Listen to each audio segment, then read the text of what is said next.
ஆண்டவரும் இரட்சகருமாக இயேசு கிறிஸ்துவின் இனிய நாமத்தில் உங்கள் யாவருக்கும் அன்பின் வாழ்த்துக்களை தெரிவித்துக் கொள்கிறேன். அருமையான தேவ பிள்ளைகளே, இந்த நியூ டே நியூ ஹோப் தின தியானத்தின் மூலமாய் இந்த நாளில் கூட உங்களை சந்திப்பதில் நான் மிகுந்த மகிழ்ச்சி அடைகிறேன். அல்லேலூயா. இன்றைக்கு கூட கர்த்தர் நமக்கு கொடுக்கிற வார்த்தை என்ன? யோவான் எழுதின சுவிசேஷம் 14ஆம் அதிகாரம் 1வது வசனத்தை கூட நான் வாசிக்க கேட்போம். உங்கள் இருதயம் கலங்காதிருப்பதாக தேவனிடத்தில் விசுவாசமாய் இருங்கள், என்னிடத்திலும் விசுவாசமாய் இருங்கள். ஆமென், ஆமென். இயேசு அழகாய் நம்மை பார்த்து சொல்லுகிறார், உங்கள் இருதயம் கலங்காதிருப்பதாக. தேவ பிள்ளையே, என்ன காரியத்தில் உங்கள் இருதயம் கலங்கி போயிருக்கு? ஆமென். ஒருவேளை பிள்ளைகளை குறித்த ஒரு காரியம், வேலை குறித்த ஒரு காரியம், வீட்டு சூழ்நிலை குறித்த காரியம், நினைச்சா தூக்கம் வரமாட்டேன் பிரதர்.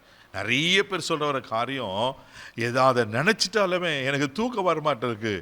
அவ்வளோ வேதனை, அவ்வளோ கலக்கங்கள். ஒருவேளை அப்படிப்பட்ட கலங்கி போன சூழ்நிலை இருக்கிறீங்களா? இன்னைக்கு ஆண்டவர் நம்மை பார்த்து சொல்றாரு, உங்கள் இருதயம் கலங்காதிருப்பதாக. ஹல்லேலூயா. அப்படி கலங்கும் போது நம்மளுக்கு வேதனை தான் அதிகமாகும், பாரங்கள் தான் அதிகமாகும், துக்கங்கள் தான் அதிகமாகும், சரீர பலவீனங்கள் தான் அதிகமாகும். அதனால தான் ஆண்டவர் அதை பார்த்து என்ன சொல்றன்னா, உங்கள் இருதயம் கலங்காதிருப்பதாக. தேவனிடத்துல விசுவாசமா இருங்க, என்னிடத்துல விசுவாசமா இருங்க. அப்போ இப்படி கலக்கமான சூழ்நிலை நம்ம என்ன செய்யணும்? ஆண்டவரை பற்றி கொள்ளணும். தேவ பிள்ளையில ஆண்டவரை பற்றி கொள்ளும் போது, ஆண்டவர் மேல நம்பிக்கை வைக்கும் போது, ஆண்டவர் ஒரு நாளும் கைவிட மாட்டார். ஒருவேளை மனுஷனை நம்பி நீங்க தோற்று போயிருக்கலாம், ஏமாந்து போயிருக்கலாம், நிறைய பணங்களையும் சரி உறவுகளை இழந்து கூட போயிருக்கலாம்.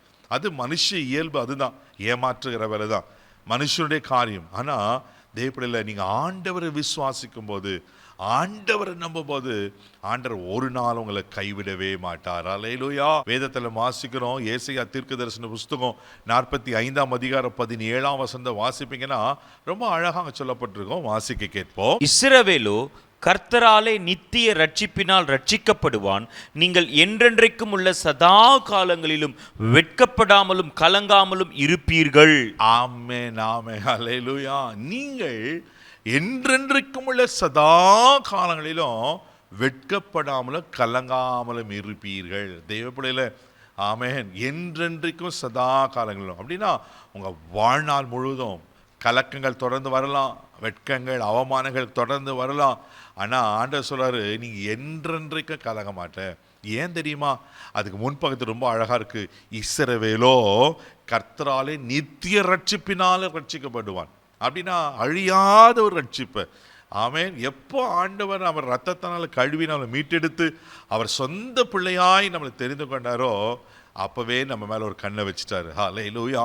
தேவப்பிள்ளையில உலக தோற்றத்துக்கு முன்பாகவே உங்க தாயின் கருவிலே உங்க எலும்புகள் உருவேற்றப்படுவதற்கு முன்பாக அவருடைய கண்கள் உங்க கண்டிருக்கு. கர்த்தர் உங்களை கைவிட்டுவாரா? ஒரு நாளும் கைவிட மாட்டார். நீங்க வெட்கப்பட மாட்டீங்க, கலங்க மாட்டீங்க.